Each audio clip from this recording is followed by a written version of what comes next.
Electric field due to a uniformly charged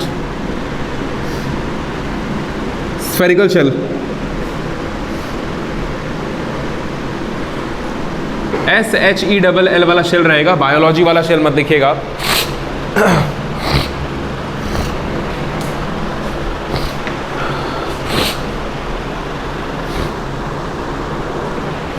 हो गया। यहां पर एक और बात मेंशन कर दीजिएगा भाई, ब्लैक वाला कहाँ गया? किसी ने ब्लैक वाला मार्कर देखा है क्या?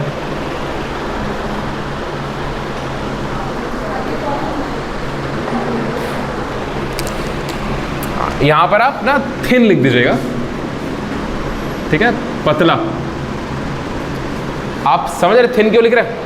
क्योंकि अगर वो मोटा रहा उसकी मोटाई हो जाएगी, और अगर वो कंडक्टिंग सेल हो गया तो फिर ऊपर का चार्ज अंदर भी आ जाएगा, फिर इलेक्ट्रिक फील्ड की वैल्यू डबल हो जाएगी। आपको शीट वाला कल याद है, हल्का हल्का गया? अगर 2 लेयर हो गई तो दोनों लेयर से आर डिस्टेंस या कितने भी डिस्टेंस पे value sigma by epsilon nought, so sigma by 2 epsilon nought plus sigma by 2 epsilon nought. Answer कितना हो जाएगा? Sigma by epsilon nought. हर ऐसे याद रखें आप, हर एक चार्ज्ड लेयर के वजह, शीट की बात कर रहे हैं, हर एक चार्ज्ड लेयर के वजह से इलेक्ट्रिक फील्ड की वैल्यू कितनी होगी? Sigma by 2 epsilon not. Epsilon not ही ना, सिग्मा बाई 2 एप्सिलॉन नॉट, ठीक है। एक लेयर है तो सिग्मा बाई 2 एप्सिलॉन नॉट, फिर एक लेयर है, क्योंकि ऐसा होगा 2 पैरेलल लेयर रखी जाएगी इनफाइनाइट, ठीक है। 2 पैरेलल लेयर, अगर 2 पैरेलल लेयर के बीच में कुछ डिस्टेंस है d, कैपेसिटर अभी आप पढ़ेंगे। मान लीजिए इनफाइनाइट शीट का एक कैपेसिटर है, दोनों पर चार्ज है, ठीक है। तो 2 लेयर अगर मोटी मोटी है, मतलब 2 शीट मोटा मोटा है, तो 1 लेयर 2 लेयर 3 लेयर 4 लेयर हो गया ना। तो 4 लेयर की वजह से कितना हो गया? 2 सिग्मा बाई एप्सिलॉन नॉट, 2 ऊपर आ जाएगा, sigma by 2 epsilon not, sigma by 2 epsilon not, sigma by 2, sigma by 2, तो सब आप ले लेंगे तो 4 सिग्मा बाई 2 एप्सिलॉन नॉट, 2 से 4 कट जाएगा, ठीक है। थोड़ा ध्यान रखेंगे, ये थिन स्फेरिकल शेल है। तो इसको अप्रोच कैसे करेंगे आप देखिए। एक स्फेरिकल शेल आप एज्यूम कर लें ऐसा, इसके ऊपर प्लस चार्ज है, लेट से इसके ऊपर प्लस चार्ज, इससे r डिस्टेंस पर, मान लीजिए यहां पर वो डिस्टेंस है r, सेंटर से मान लीजिए स्फेरिकल शेल के सेंटर से r डिस्टेंस है। ये डिस्टेंस इसके सरफेस से भी हो सकता है और इसके सेंटर से भी हो सकता है। डिस्टेंस का टेंशन आप नहीं लेंगे, जो भी होगा एडजस्ट करेंगे। अगर रेडियस दिया होगा r, अगर सेंटर से r रेडियस दिया होगा और ये डिस्टेंस r दिया होगा तो आप r प्लस r कर लेंगे सेंटर से। ये बात समझ में आ रही है ना? तो आप डिस्टेंस का टेंशन अभी नहीं लें, ग्रेविटेशन में बहुत सारा टेंशन ले चुके हैं आप डिस्टेंस का, ठीक है। तो आपको क्या करना होगा? आपको इसके वजह से टोटल इलेक्ट्रिक फील्ड निकालनी है, ठीक है। तो बेसिकली आप क्या करें, आप एक गॉसियन सरफेस एज्यूम करेंगे, इस स्फेरिकल शेल की वजह से इलेक्ट्रिक फ्लक्स निकालना है आपको, टोटल इलेक्ट्रिक फ्लक्स। तो देखो जैसा स्ट्रक्चर होता है उसी के सिमेट्रिक सरफेस एज्यूम करेंगे। तो अच्छी बात, सबसे अच्छी बात यहाँ पता है क्या है? स्फेरिकल शेल है, आप गॉसियन सरफेस कैसा ले लेंगे? स्फेरिकल ले लेंगे। आप एक स्फेरिकल गॉसियन सरफेस एज्यूम कर लेंगे जो कि इससे ऐसे ना, इस प्रकार से मान लीजिए आप, ऐसा जो भी है, थोड़ा सा अगर ऊपर नीचे होगा मैनेज कर लेना, ऐसा कुछ। ये एक गॉसियन स्फेरिकल स्फीयर हो जाएगा, ठीक है। और आपको पता है कि आप जो गॉसियन सरफेस एज्यूम करते हैं वो गॉसियन सरफेस पर ही वो पॉइंट होना चाहिए जिस पॉइंट पे आपको क्या निकालना है? इलेक्ट्रिक फील्ड निकालना है, ठीक है। तो ये जो गॉसियन स्फीयर आप एज्यूम किए हैं उसका रेडियस कितना हो जाएगा? गॉसियन स्फीयर का रेडियस R हो जाएगा। आपको क्या करना होता है? आपको पता है ना, आपको इलेक्ट्रिक फील्ड के फंडामेंटल फॉर्मूले से निकालना होता है। एक फ्लक्स की वैल्यू फाई बराबर surface integral of E dot ds, और एक आप गॉस थ्योरम अप्लाई करते हैं। स्फीयर एक सरफेस है, अगर स्फीयर एक सरफेस है तो इसके ऊपर सरफेस चार्ज डेंसिटी होगी, बोलो क्या होगी? सिग्मा होगी। सरफेस चार्ज डेंसिटी सिग्मा होगी। तो स्फीयर के ऊपर, अच्छा इसका रेडियस मान लो अगर डिफाइन करके रखा हुआ है R, कैपिटल R, रेडियस तो दिया ही होगा ना स्फीयरिकल शेल का, कैपिटल R। तो अगर स्फीयर के ऊपर पूरा चार्ज निकालना हुआ, अगर स्फीयर का पूरा चार्ज, अरे तुमको पता करना पड़ेगा ना कि गॉसियन सरफेस के अंदर टोटल चार्ज कितना कंटेंट है, आपको ये बात लिखना पड़ेगा। तो अगर इस स्फीयर के ऊपर सिग्मा सरफेस चार्ज डेंसिटी है तो इसका मतलब होता है चार्ज पर यूनिट एरिया। तो फिर स्फीयर के ऊपर पूरा चार्ज कितना हो जाएगा, sigma into total surface area, और स्फीयर का टोटल सरफेस एरिया कितना होता है 4πr²। तो सिग्मा इंटू 4πr² हो जाएगा टोटल चार्ज की वैल्यू, सिग्मा इंटू 4πr² हो जाएगा टोटल चार्ज की वैल्यू, ठीक है। और अपॉन में एप्सिलॉन नॉट कर देंगे तो टोटल फ्लक्स आ जाएगा। तो गॉस थ्योरम से तो सीधा सीधा दिखाई दे रहा है ना। आपको इलेक्ट्रिक फील्ड के इंटीग्रेशन वाले फॉर्मूले से जब आप निकालेंगे तो उस केस में आपको एक छोटा सा एलिमेंटल सरफेस एज्यूम करना पड़ेगा। मान लीजिए कि जहां पॉइंट P है वहीं पर एक सरफेस का एलिमेंट है which is ds element. ds element जो है उसका एरिया वेक्टर उसके परपेंडिकुलर इस डायरेक्शन में होगा n वेक्टर, ठीक है। पूरे सरफेस पे आप कहीं भी सरफेस एज्यूम करेंगे तो आपको पता है स्फीयर के सरफेस पे कहीं भी उसका एरिया वेक्टर परपेंडिकुलर ही आता है। और अगर उसके अंदर कोई चार्ज रखा है तो उसके वजह से इलेक्ट्रिक फील्ड का जो डायरेक्शन होता है वो एरिया वेक्टर की तरफ ही होता है, बाहर ही निकलेगा ना इलेक्ट्रिक फील्ड। तो इलेक्ट्रिक फील्ड का डायरेक्शन भी किधर हो जाएगा, इधर ही हो जाएगा। ये ds वेक्टर और इलेक्ट्रिक फील्ड वेक्टर। तो एंगल दोनों के बीच कितना हो जाएगा, 0 डिग्री हो जाएगा। तो cos 0 के 1 हो जाएगी, तो सिर्फ आपको eds बचेगा, ठीक है। तो आप पहले स्टेटमेंट लिखिए फिर इसमें आगे बढ़ते हैं ना। क्या हो गया, उसको स्मॉल r, इसको नहीं समझ रहे क्या बोल रही हो। हाँ एकदम कर सकते हो, कोई दिक्कत नहीं, सिंबल ही तो है, सिंबल तो सवाल में जो दिया रहेगा आप वो कर लेंगे। चलिए लिखिए, लिखिए let sigma be the uniform surface charge density, let sigma be the uniform surface charge density of a thin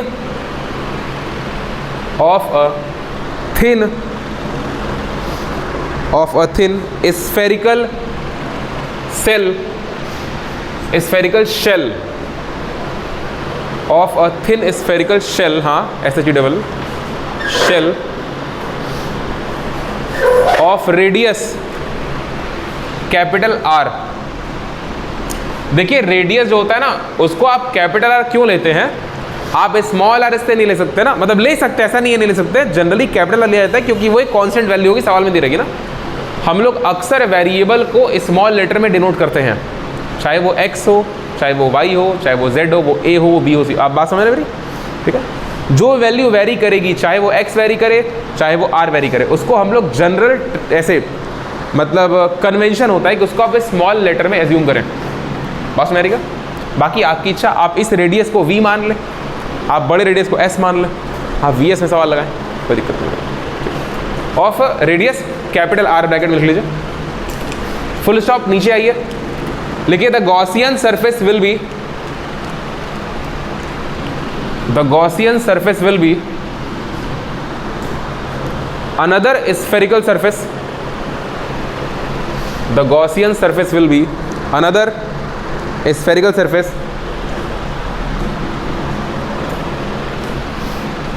whose center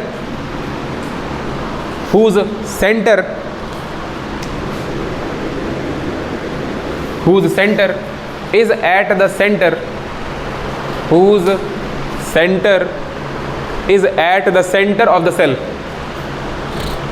is at the center of the cell,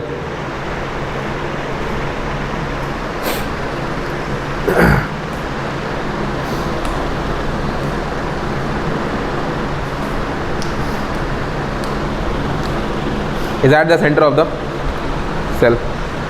हो गया जी। चलिए बस अब डेरिवेशन में आगे बढ़ते हैं। बस ध्यान देखिए, बहुत छोटा डेरिवेशन है इसका, बहुत छोटा, इसमें 3 केस बनते हैं। एक देखो, ये जो पॉइंट है इसमें 3 केस बनेंगे। एक तो जनरल केस होगा कि जो पॉइंट है जिस पर इलेक्ट्रिक फील्ड निकालनी है, फ्लक्स निकालना है, वो पॉइंट इस शेल के बाहर हो। सेकेंड केस बनेगा कि वो पॉइंट इस सरफेस पर ही आ जाए, यहीं पर। और थर्ड केस बनेगा कि वो पॉइंट सरफेस के अंदर आ जाए। तो पहले हम लोग जनरल केस के लिए प्रूफ करेंगे कि जो आर है वो रेडियस से बड़ा हो। ये जो आर है ये रेडियस से बड़ा होगा, इसका मतलब पॉइंट बाहर है। अगर ये आर रेडियस के बराबर होगा तो पॉइंट सरफेस पर है। अगर ये आर रेडियस छोटा है इसका मतलब पॉइंट अंदर घुस गया। ठीक है, ये बात समझ आ रही है? अगर ये आर की वैल्यू 5 मीटर, इसकी 2 मीटर, तो मतलब ये अंदर ही है ना। ठीक है, तो हम लोग पहले बड़ा मानेंगे, हम लोग पहले पॉइंट को बाहर मानेंगे। तो आप समझिए, electric field at point A, at point P, sorry at point P, क्या लिखेंगे आप? इलेक्ट्रिक फील्ड नहीं, ईएफ का मतलब इलेक्ट्रिक फ्लक्स, आप फ्लक्स लिखिए। फ्लक्स से इलेक्ट्रिक फील्ड मिलेगा मेरे को। तो फ्लक्स कैसे डिफाइन होगा? हर जगह पर सेम चीज़ है, एट एवरी पॉइंट ना, ध्यान रखिएगा, एट एवरी पॉइंट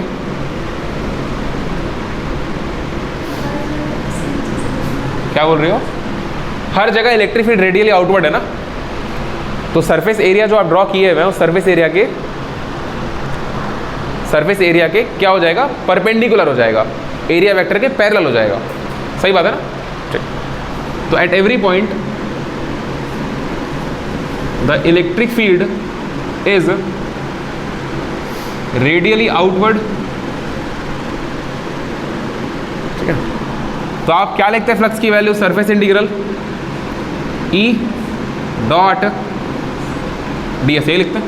ठीक है, यहां से इंटीग्रेशन ई की वैल्यू आपको नहीं पता, इसका मैग्नीट्यूड हो गया, इंटू डी एस का मैग्नीट्यूड हो गया, into cos theta, cos theta ना। या फिर आप ऐसे भी लिख सकते हैं क्या? ई वेक्टर मतलब ई का unit vector into n vector, ये भी लिख सकते हैं, क्योंकि इसकी वैल्यू फिर 1 कॉस थीटा हो जाएगी। बात तो भैया। और आप यहाँ साइड में देख पा रहे होंगे यहाँ पर कि दोनों सेम डायरेक्शन में, इसीलिए ई का यूनिट वेक्टर और सरफेस एरिया का यूनिट वेक्टर का डॉट प्रोडक्ट कितना हो जाएगा? 1 हो जाएगा। तो ये वैल्यू यहाँ पे ऑटोमेटिक 1 हो जाएगी। हम लोग आगे बढ़ेंगे, integration E dot D S. उस पॉइंट पे इलेक्ट्रिक फील्ड की वैल्यू कांस्टेंट होगी तो ई को बाहर निकाल देंगे। Integration D S, D S integration बोल रहा है कि हमको उसका इंटीग्रेशन करना है बेसिकली ना। किसका इंटीग्रेशन करना है? सरफेस का इंटीग्रेशन करना है, जो गॉसियन सरफेस माने ना उसका इंटीग्रेशन करना है। अब कर लीजिए उसका इंटीग्रेशन। फाई बराबर ई इंटू एक बड़े वाले स्फीयर का अगर आप इंटीग्रेशन करेंगे तो आपको क्या मिलेगा? 4 pi are square. 4 pi are कौन सा? जिसको इंटीग्रेट कर रहे हैं आप, इस पूरे सरफेस को इंटीग्रेट कर रहे हैं ना। ठीक है, ये बात समझ आ रही है ना? कहीं दिक्कत नहीं है ना? ठीक है, तो ये जगह 4 pi are square, radius r square, तो ये बना फाई बराबर ई इंटू, ऐसे लिखो 4 pi E into R square. ये तो हो गया इक्वेशन नंबर 1। अब क्या करेंगे? Using Gauss theorem.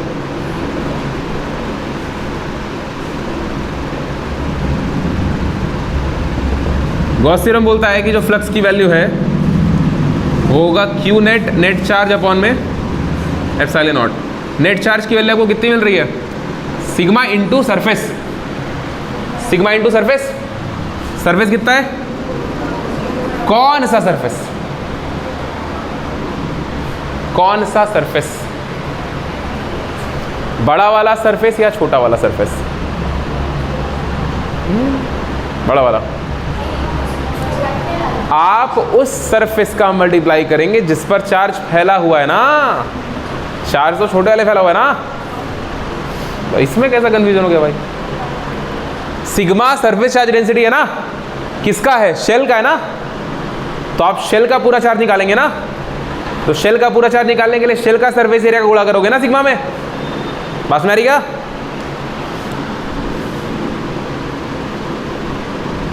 ये बात समझ में आ रही है आपको? ये बनेगा शेल के ऊपर पूरा चार्ज। ठीक है जी, इसको आप डिवाइड करेंगे सिग्मा से, ये बना इक्वेशन नंबर 2। आप दोनों को इक्वेट कर देंगे 1 और 2, तो क्या बनेगा? 4 pi E into R square बराबर sigma 4 pi are square upon में एप्सिलॉन नॉट ना। 4 पाई कट जाएगा। ठीक है जी, यहाँ से ई की वैल्यू आ गई। ई बराबर R square by sigma R square, यही आ रही क्या? कुछ छूटा क्या?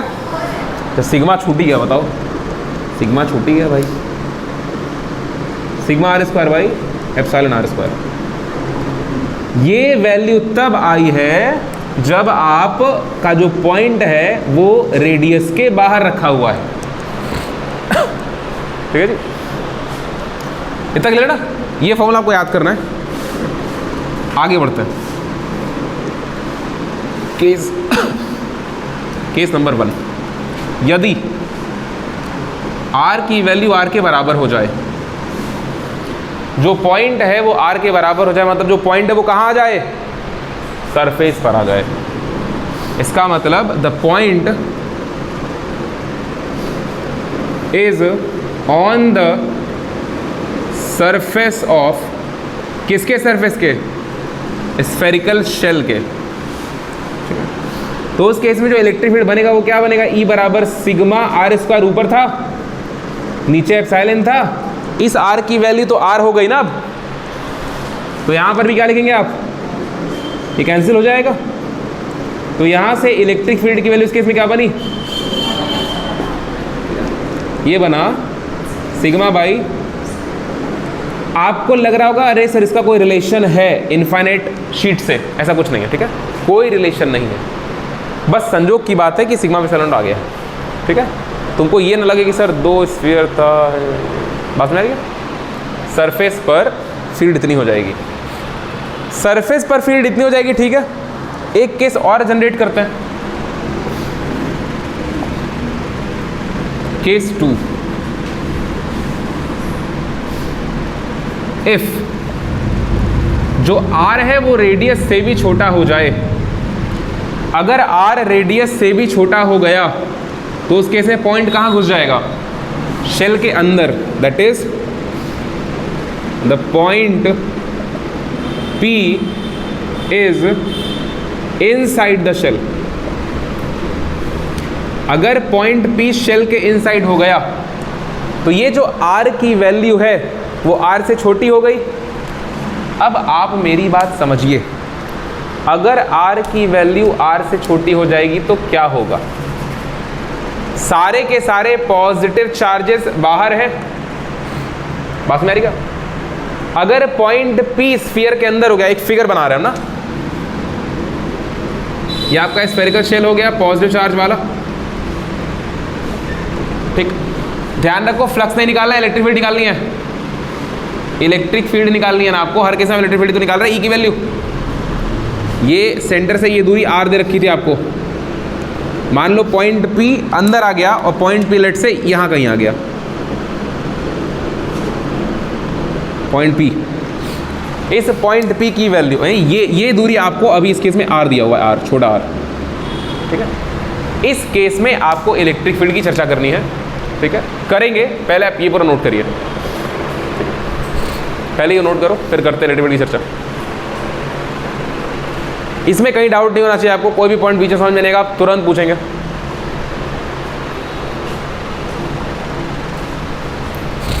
आराम से नोट करो।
आज अगर टाइम बच गया, जो कि बचेगा, तो हम लोग सवाल करेंगे प्रीवियस ईयर के।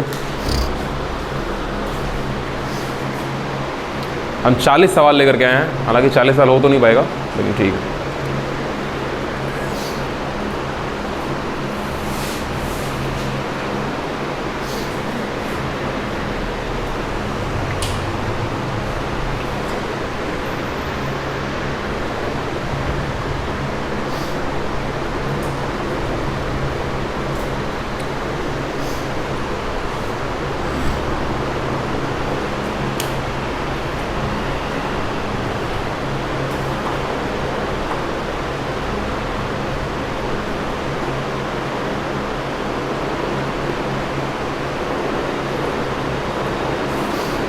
हो गया?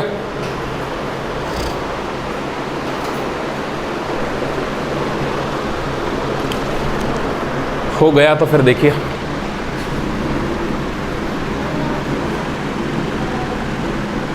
बेटा कितना देर लिख रही हो, जल्दी लिखो, जल्दी लिखो, जल्दी लिखो।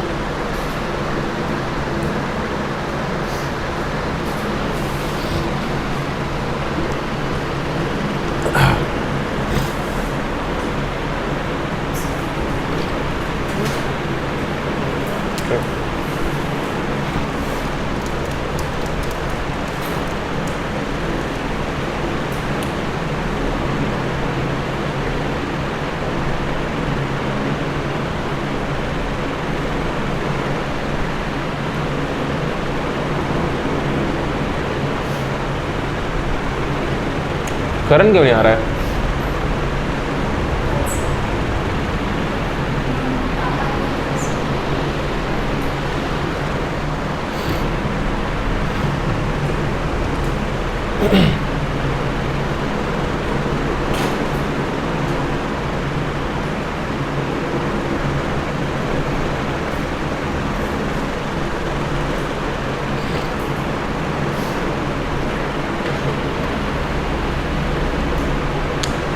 आप लोग को बोर्ड उतारते उतारते 11 मिनट हो गया, लेकिन अभी भी बोर्ड पूरा नहीं उतरा है। अच्छा, स्पीड बढ़ाओ, स्पीड बढ़ाओ, क्योंकि यही काम आपको पेपर में भी करना पड़ेगा और जल्दी करना पड़ेगा, नहीं आपके सवाल छूट जाएंगे। ठीक है, आप कक्षा 10 के बाद सीधे कक्षा 12 का बोर्ड देने जाएंगे और फिर आपको दिक्कत आएगी वहाँ पे। आप इसलिए परेशान होके आएंगे कि सर टाइम नहीं बचा। ठीक है, आपकी स्पीड तेज मांगती है बोर्ड में। ठीक है, कई बार ऐसा होगा कि आपको लगेगा आपकी स्पीड अच्छी है, फिर भी सवाल छूट जाएगा, आप बोलेंगे अरे यार कितनी स्पीड चाहिए। चलिए देखो, इस बात को समझो। अंदर में आपको क्या निकालना है? इलेक्ट्रिक फील्ड की वैल्यू निकालनी है। यहाँ पर एक काम करेंगे, एक गॉसियन सरफेस एज्यूम करो, सरफेस है सिमेट्रिक, ऐसा बनेगा गॉसियन सरफेस। इस गॉसियन सरफेस के अंदर चार्ज ही नहीं है, बस मैंने क्या, इस गॉसियन सरफेस के अंदर चार्ज ही नहीं है। इस केस में इसको हम दो प्रकार से समझाएंगे अभी आपको। तो the Gaussian surface at a distance r from the center does not contain any charge inside।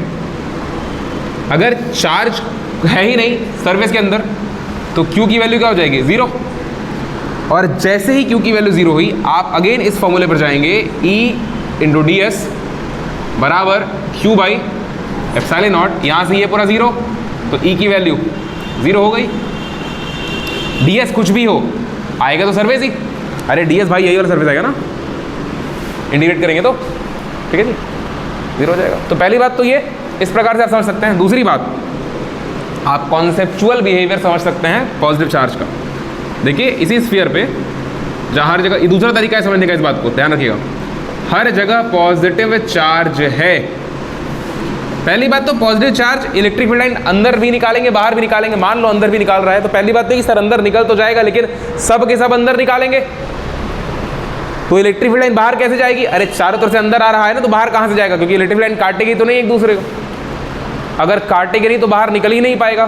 Hypothetical concept. और अगर मान लो बाहर निकल भी रहा है, अगर मान लो, क्योंकि वो एनर्जी का एक फॉर्म होता है इलेक्ट्रोमैग्नेटिक रेडिएशन, अगर बाहर निकल भी रहा है तो जितना इलेक्ट्रिक फील्ड लाइन इसके तरफ से बाहर निकलेगा उतना ही इसके तरफ से बाहर निकल जाएगा। हम ऐसा कटवा रहे हैं लेकिन समझो कट नहीं रहा है, एक इधर से निकल रहा है, इधर से निकल रहा है, ठीक है, ऐसे दोनों काट नहीं रहे हैं, समझ रहे हो ना, पैरेलल है तो एक दूसरे के, ऐसे निकल रहा है। तो किसी एक पॉइंट पर इलेक्ट्रिक फील्ड जितना इधर उतना ही इधर, हाँ मतलब अरे ये वाला आदमी की वजह से इलेक्ट्रिक फील्ड बाहर निकल रहा है ना, और ये वाला आदमी इधर बाहर निकल रहा है अंदर की तरफ। अरे चार्ज यहाँ पर है ना, तो ये अंदर भी तो फेंकेगा और बाहर भी फेंकेगा, तो इसका एक तो जो बाहर निकल रहा है उसको छोड़ो, उससे क्या मतलब है, मेरा पॉइंट तो अंदर है ना। तो सारे चार्ज की वजह से इलेक्ट्रिक फील्ड अंदर आ रही है, उस पर चर्चा कर रहे हैं अभी। तो ये वाला चार्ज जो अंदर इलेक्ट्रिक फील्ड लाइन डालेगा वो बाहर भी निकल जाएगा इस तरीके से, और इसकी वजह से बाहर निकल जाएगा। तो किसी क्या क्या अंदर अंदर क्यों रहेगा, क्यों नहीं रहेगा? ये जो चार्ज है, ये जो चार्ज है, क्या ये चार्ज अंदर इलेक्ट्रिक फील्ड नहीं भेजेगा?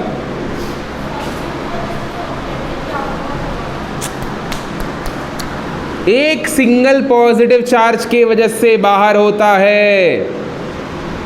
यहां बड़ा सा एक पॉजिटिव चार्ज रखा है कि स्फीयर है, अंदर खोखला है भाई। अच्छा, अगर ये एक स्फेरिकल शेल है और यहां पर पॉजिटिव चार्ज रखा है, इस पॉजिटिव चार्ज की वजह से इलेक्ट्रिक फील्ड कहां जाएगा? आएगा अंदर, आए रे बुद्धि, ठीक है जी। तो आप समझिए, तो किसी अगर एक पॉइंट पे चर्चा करेंगे तो इस एक पॉइंट से होकर के जितनी इलेक्ट्रिक फील्ड इधर जाएगी, है ना, जैसे कि मान लो स्फेरिकल शेल हो गया, इसमें एक पॉइंट यहाँ मान लो, तो यहाँ वाला जो चार्ज है ये इधर इलेक्ट्रिक फील्ड भेजेगा, यहाँ वाला इधर भेज देगा, क्योंकि चार्ज यूनिफॉर्मली डिस्ट्रीब्यूटेड है ना। तो किसी एक पर्टिकुलर पॉइंट पे इलेक्ट्रिक फील्ड का जो डायरेक्शन चारों तरफ बराबर होगा, तो नेट इलेक्ट्रिक फील्ड कितना हो गया? अरे जीरो हो गया ना, जब इलेक्ट्रिक, क्योंकि जितने इलेक्ट्रिक फील्ड पॉइंट इधर जा रही है, इधर जा रही है, उधर उधर, तो नेट इलेक्ट्रिक फील्ड कितना हो गया? जीरो हो गया। आप ये समझ लें। तो अगर आपको इलेक्ट्रिक फील्ड से बचना है तो क्या आप बाहर बच सकते हैं? नहीं, आप चार्ज के अंदर घुस जाइए। पास में आ रही क्या? और ऐसा होता है, ऐसा रियलिटी में होता है। आप अभी ग्रेजुएशन में जाइए, आप इलेक्ट्रोडायनेमिक्स पढ़िएगा, वहाँ पर इलेक्ट्रोडायनेमिक्स में आपको इतना मजा आएगा, ठीक है। बाहर खतरनाक चीज़ें, आप अंदर जाएंगे आपको पता ही नहीं चलेगा। ऐसा होता है, इलेक्ट्रिक फील्ड होगी लेकिन आपके ऊपर कोई फर्क नहीं पड़ेगा ना, क्योंकि टेक्निकली चार्ज जीरो हो जाता है इनसाइड, ठीक है जी। तो आप समझ गए मेरी बात हो गया, ठीक है। अगर कोई जानवर आपको काटने आ रहा है, आप जानवर के अंदर घुस जाइए, ठीक है, आप जानवर के अंदर घुस जाइए, वो आपको हर जगह हो जाएगा। और मेरी क्या, पुलिस दौड़ा रहा है, कहाँ छिप जाओ? पुलिस स्टेशन के अंदर, ठीक है। आप दृश्यम 2 मूवी देखेंगे, दृश्यम 2 में मार के डेड बॉडी को पुलिस स्टेशन में गाड़ देता है, और पुलिस हर जगह खोजती है, ठीक है, पुलिस स्टेशन में खोजती ही नहीं है। और पुलिस स्टेशन में वहाँ गाड़ा होता है जहाँ पर मेन पुलिस इंचार्ज का चेयर होता है, उसी के टेबल के नीचे गाड़ा होता है। खोदोगे भी तो अपना ऑफिस थोड़ी खोदोगे, ठीक है। चलिए, हो गया इतना। आप इस बात को लिखिए फटाक से, फिर आगे बढ़ते हैं। हैंस नीचे लग जाए, हैंस ये लिखा तो है, ठीक है, हैंस ई बराबर 0। और कौन सा, क्यों?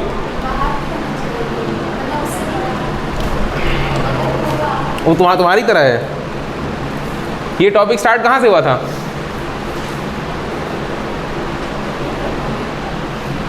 दोबारा से पूरा डेरिवेशन करें बैठ के ना, मतलब मेरे जिन और कोई काम धाम नहीं रह गया। वाह,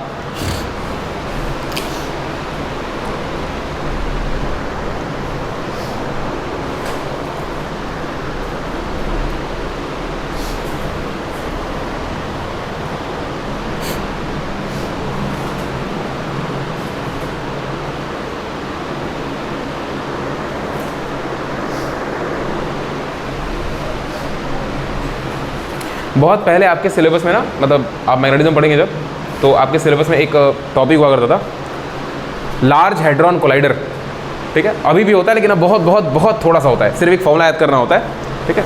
R = QE/mb मैग्नेटिज्म में आएगा वो। लार्ज हेड्रॉन कोलाइडर, उसमें पार्टिकल्स को एक्सेलरेट करके कोलाइड करवाया जाता है, उसको पार्टिकल एक्सेलरेटर कहा जाता है, उससे पार्टिकल की डिस्कवरी की जाती है। 2012 में पहला पार्टिकल एक्सीलरेटर बनाया गया था विदेश में, बहुत कई किलोमीटर लंबा बनाया गया था ज़मीन के अंदर। और जब उसमें पार्टिकल को लड़ाया जाने वाला था ना, तो ऐसा कहा जा रहा था कि अगर वो पार्टिकल लड़ेगा तो पूरी धरती का विनाश हो जाएगा। तो 2012 में तो हल्ला कर दिए थे इन्फिनिट शेप में। तो 2012 में तो हल्ला कर दिए थे कि बस ख़त्म, we are about to die. ठीक है, पार्टिकल एक्सीलरेटर एक्टिवेट भी हुआ, पार्टिकल्स को एक्सीलरेट करके लड़ाया भी गया। ठीक है, उसमें नए नए पार्टिकल्स की डिस्कवरी भी हुई, न्यूट्रिनो वगैरह की। कुछ नहीं हुआ, कोई दिक्कत नहीं हुई, फिजिक्स वर्क्स।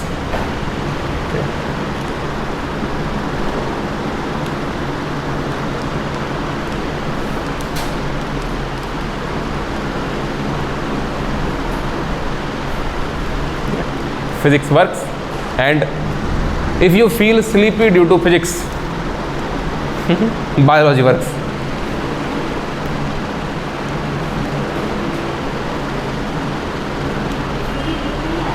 हैं?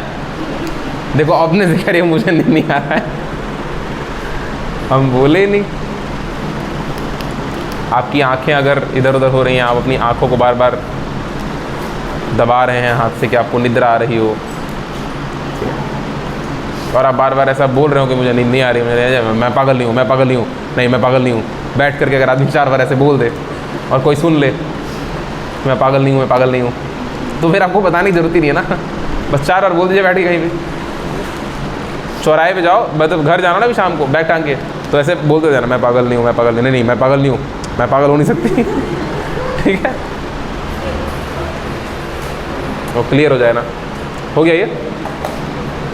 अगर ये हो गया तो फिर आप मेरी एक छोटी सी बात समझेंगे।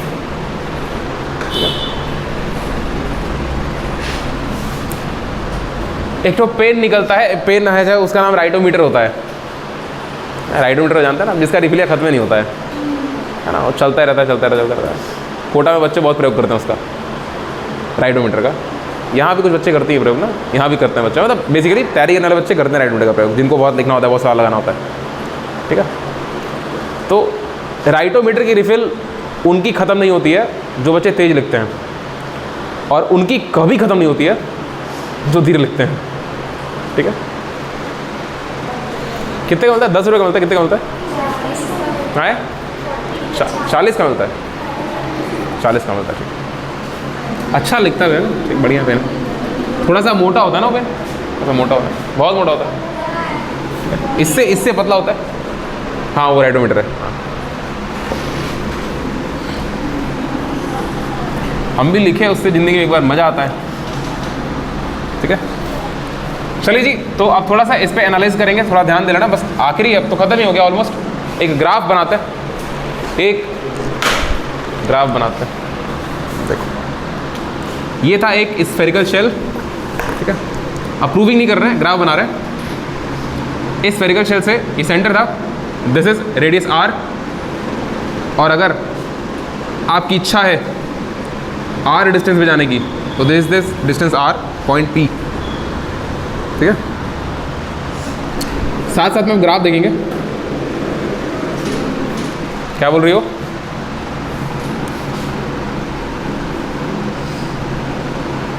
देखो,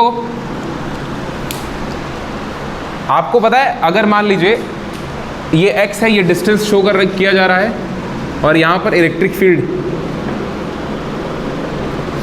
पहले r डिस्टेंस की चर्चा करते हैं। अगर आप एग्जैक्टली r डिस्टेंस पर खड़े हैं, r मतलब रेडियस ऑफ शेल, कहाँ वो स्मॉल r है, नहीं दिख रहेगा? चमकने की भी सीमा होती है, बताओ। मेरा बोर्ड क्या रानी बन जा रहा है। आप अगर 0 डिस्टेंस पर नहीं खड़े हैं, आप अगर सेंटर से, क्या हो गया, आप अगर सेंटर से एक फिक्स डिस्टेंस r पर, इस ग्राफ को थोड़ा ध्यान से समझना है, बस एक ही बार की बात है, नहीं फिर दिक्कत हो जाएगा। आप अगर r डिस्टेंस पर हैं, 0 मतलब सेंटर में खड़े हो गए, सेंटर से दूर है मतलब r डिस्टेंस पे आ गए। r डिस्टेंस पर इलेक्ट्रिक फील्ड की वैल्यू क्या थी? Sigma by epsilon not. क्या वो sigma by epsilon not constant value है कि नहीं है ना? तो मान लीजिए r पर ये वैल्यू है, this is, let us suppose this is what, sigma by epsilon not. ये पॉइंट है सिग्मा बाय एप्सिलॉन नॉट। ठीक है, जैसे ही आप r की वैल्यू बढ़ाना शुरू करते हैं, मतलब जैसे ही आप सरफेस से छटक करके जस्ट बगल के पॉइंट पर आते हैं, ठीक है, तो सरफेस से आप जैसे ही बाहर गए, इलेक्ट्रिक फील्ड की वैल्यू कौन सा फॉर्मूला फॉलो करना स्टार्ट कर देगी? बोलिए, ये फॉलो करेगी। आप और दूर जाएंगे, अरे नीचे नहीं, दूर जाएंगे आप, अगर और दूर जाएंगे तो ये वैल्यू और बढ़ेगी r स्क्वायर, तो इलेक्ट्रिक फील्ड और घटेगा, घटेगा ना।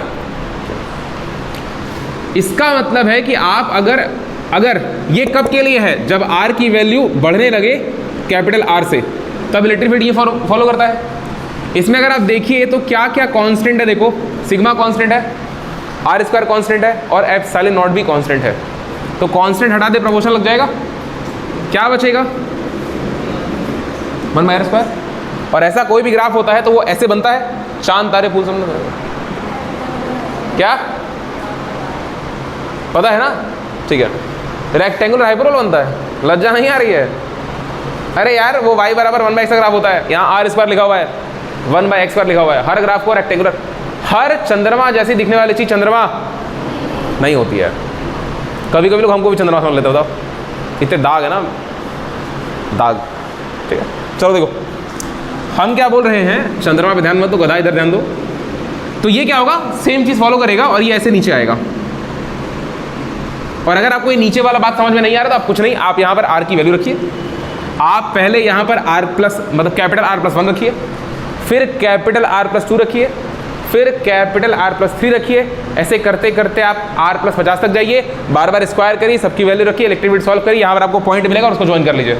अगर आपसे इतना नहीं हो सकता है तो आप ये बात याद रख लीजिए कि अगर वेरिएशन इनवर्सली प्रोपोर्शनल है, चाहे वो r हो, चाहे स्क्वायर हो, चाहे क्यूब हो, चाहे पावर 4 हो, तो ग्राफ ऐसा ही बनेगा। ठीक है जी, तो ये तो ठीक है, ये तो समझ में आता है, बोलो नहीं आता है? आता है। ये वैल्यू क्या हो गई, r पर आप वैल्यू निकाल ली कि सटीक है, r पर इलेक्ट्रिक फील्ड ये वाली वैल्यू शो करेगा यहां पर,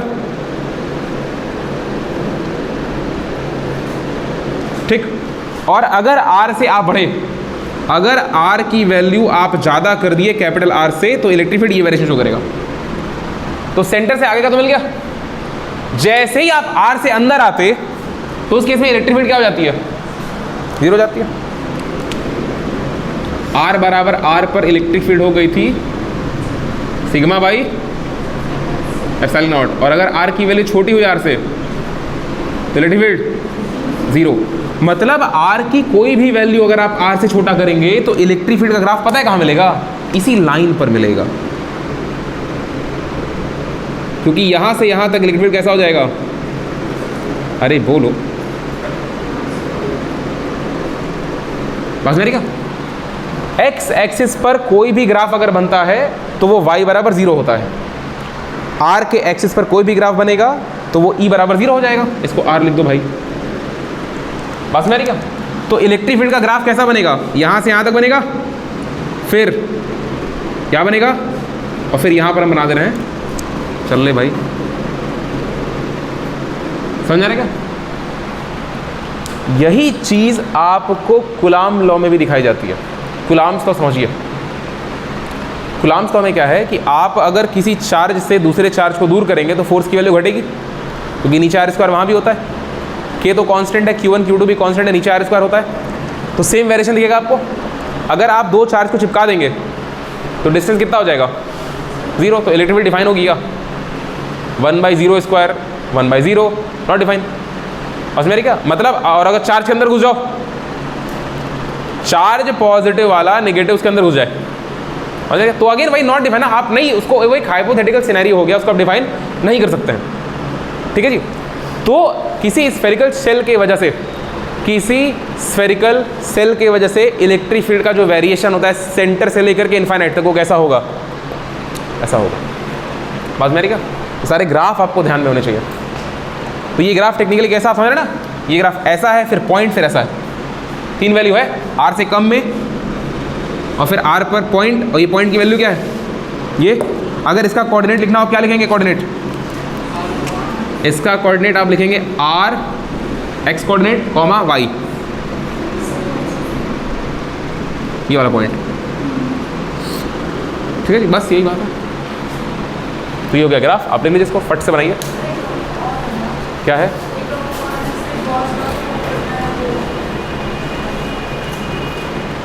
गॉस लॉ से प्रूफ करना है।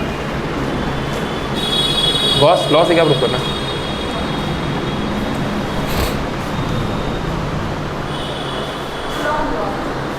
क्या गॉस लॉ से प्रूफ करना है कूलॉम्स को?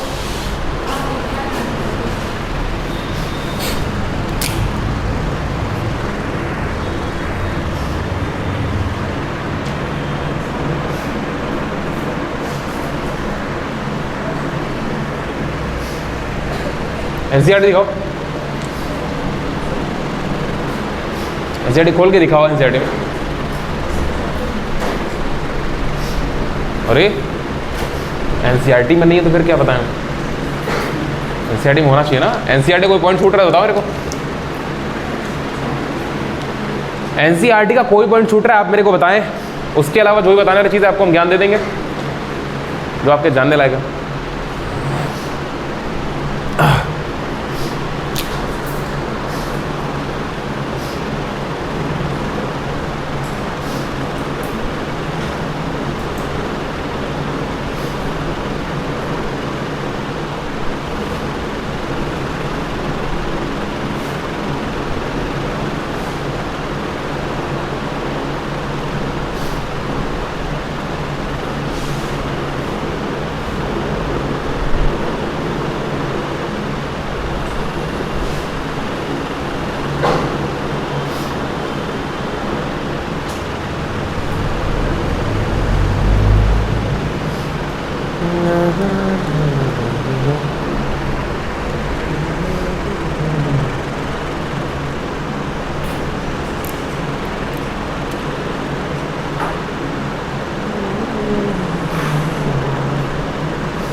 खा जाओ, खा जाओ, खा जाओ। नाखून नहीं चबाना चाहिए, नाखून में इतने बड़े बड़े सांप होते हैं। देखो हम बोल रहे हैं, देखो कुछ बोल रहे हैं, नहीं ऐसा कुछ नहीं है। बहुत सारे बच्चे नाखून चबाते हैं, मेरे को पता है कौन कौन नाखून चबाता है। नाखून में इतने बड़े सांप होते हैं, ठीक है। मरोगे नहीं, वो विष तुम्हारे बॉडी का ही होता है ना, आप खुद के जहर से मरने वाले नहीं है। बीमार पड़ जाएंगे आप, बहुत बीमार पड़ जाएंगे। वो सांप फंसेगा नाखून में से, पेट में डाल लिया मेरे को, ठीक है। ये हो गया, चलिए आगे बढ़ते हैं। देखिए यहाँ से एक फॉर्मेलिटी करा देंगे आपको हम एक फॉर्मेलिटी करा देंगे। क्या करा देंगे? मान लो वो जो पॉइंट P है, उस पॉइंट P के जगह एक चार्ज रखा होता, इसके ऊपर चार्ज Q होता, पूरा चार्ज, स्फेरिकल सरफेस के ऊपर चार्ज क्या होता? Q होता। और इस पॉइंट P के ऊपर चार्ज कितना होता? छोटा Q होता। Q नॉट बोल रहे, चलो let say let is call it Q naught. ये पॉइंट P है। तो इलेक्ट्रिक फील्ड का फॉर्मूला क्या बोलता है? F बराबर Q not into E। F बराबर Q नॉट इंटू F बराबर Q। अरे जानते हो नहीं जानते हो? ये किसी इलेक्ट्रिक फील्ड E में अगर कोई चार्ज Q नॉट रखा हुआ है तो उसके ऊपर लगने वाला बल कितना होता है? कितना? Q नॉट इंटू E होता है, ठीक है। आप अभी इलेक्ट्रिक फील्ड का फॉर्मूला प्रूफ कर रहे थे कुछ ना। आप इलेक्ट्रिक फील्ड का फॉर्मूला क्या प्रूफ किए? R डिस्टेंस पे बोलो। अरे लज्जा नहीं आ रही है, ठीक है। ये जो सिग्मा होता है ये सिग्मा की वैल्यू क्या होती है? Q by A. सिग्मा कैसे निकलता है भाई? सिंस सिग्मा बराबर चार्ज अपॉन में एरिया। चार्ज की वैल्यू कितनी है? क्यू ही है। सिग्मा लिख दे रहा हूँ ना, सिग्मा लिख दे रहा हूँ, चार्ज अपॉन में एरिया। चार्ज की वैल्यू कितनी है? Capital Q. एरिया कितना है? 4 पाई। कैपिटल आर है स्मॉल आर? कैपिटल आर, क्योंकि ये सिग्मा इस सेल का है। सिग्मा की वैल्यू जरा यहाँ पुट करो, क्यू अपॉन में 4 पाई आर स्क्वायर, और ऊपर आर स्क्वायर अपॉन में नीचे आर स्क्वायर। क्या? अरे बाप रे बाप, मिल गई तुम्हारी बोर्ड की कॉपी अगर हमको ना। हाँ जी, आर से कट जाएगा, क्या बचेगा? ई की वैल्यू क्यू अपॉन में स्मॉल आर स्क्वायर ना, ठीक है। इस वैल्यू को उठाए कहाँ रख दो? यहाँ रख दो। तो यहाँ से f बराबर क्या मिलेगा? देखो ऊपर, अच्छा ये 1/4 पाई एप्सिलॉन नॉट k होता है ना। अरे बोलो, k क्यू वायर स्क्वायर हो गया। इलेक्ट्रिक फील्ड की वैल्यू यही है, आप जानते भी हैं।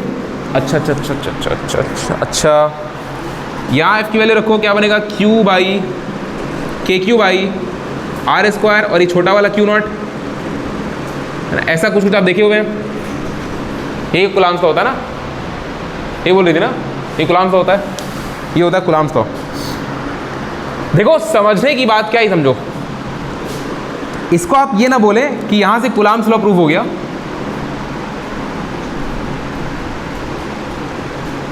इसको आप ये ना बोले कि ये कुलाम्स लॉ प्रूव हो गया। आप यहां से क्या समझेंगे? अगर आप एक स्फेरिकल शेल जो कि यूनिफॉर्मली चार्ज्ड है, अगर आप उससे बाहर हैं तो वो स्फेरिकल शेल एक पॉइंट चार्ज की तरह बिहेव कर रहा है, क्योंकि कुलाम्स लॉ ये बोलता है कि अगर किसी पॉइंट पर क्यू चार्ज है, दूसरे पॉइंट पर क्यू नॉट चार्ज है, फिर Q1 और Q2 चार्ज है, तो बीच में लगने वाला फोर्स कितना होता है? ये होता है। और इस केस में भी फोर्स की वैल्यू यही आ रही है।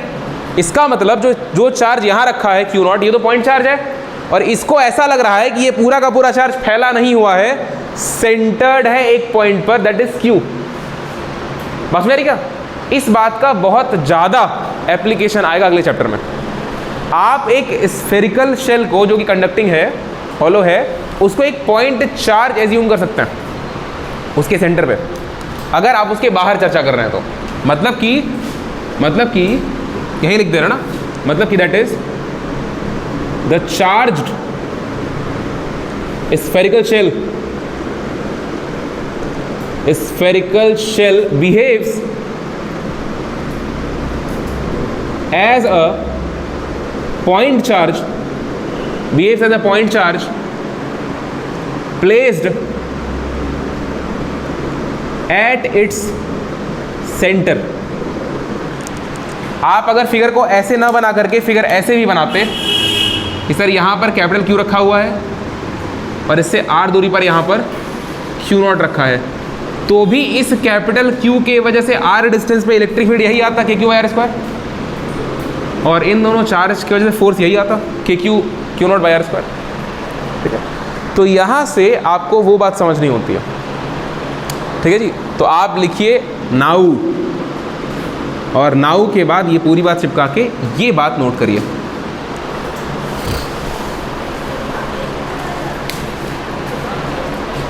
क्यू नॉट, हाँ कोई भी चार्ज मान लो, वहाँ पे कोई चार्ज Q1 Q2 कुछ भी रख लो यार। अरे टेस्ट चार्ज क्या मतलब? टेस्ट चार्ज ऐसा कुछ थोड़ा कोई थ्योरी है कि आपको रटना चाहिए टेस्ट चार्ज है। टेस्ट चार्ज मतलब कोई भी ऐसा चार्ज इसको लेकर के आप अपना काम कर रहे हो, अगर वो निगेटिव हुआ तो फोर्स का डायरेक्शन इनवर्ट आ जाएगा, पॉजिटिव हुआ तो आउटवर्ड हो जाएगा।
हो गया?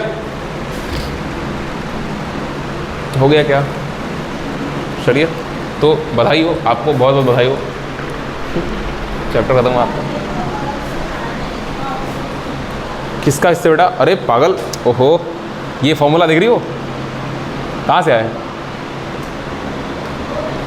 हाँ, टॉपिक अलग है, मतलब अरे मतलब अलग क्या, पूरा चैप्टर ही एक है यार। मतलब चार्ज के बारे में बस ये बताया जा रहा है कि स्फेरिकल शेल को आप एक पॉइंट चार्ज मान सकते हैं अगर इलेक्ट्रिक फील्ड की चर्चा कर रहे हैं और आप शेल से बाहर खड़े हैं तो, ठीक है, बस यही बात, और कोई बात नहीं है।